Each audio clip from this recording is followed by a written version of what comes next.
everyone, in this video we will see how to create an audiobook for free for your self-published novel. We will be using the Mac OS Say module that is inbuilt to create this speech.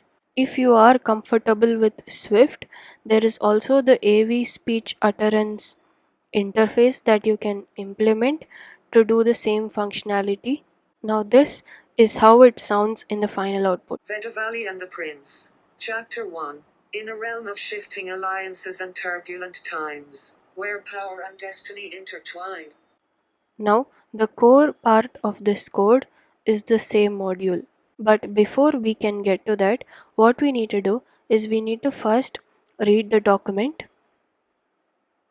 and then split it into chunks, smaller chunks. Since we are using the default voice, there is not a lot of options to customize the speech or control the diction so that it sounds very natural in reading. So what we will do is we will create paragraphs and add pauses in between.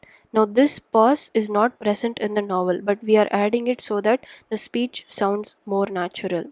Once you add this artificial pause, you create a chunk. Now this chunk, you pass it to another function that creates the audio file.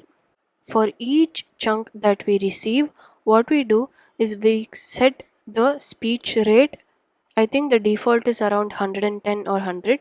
We set the speech rate, then we run a sub process that uses the same module to convert the text to an AIFF file.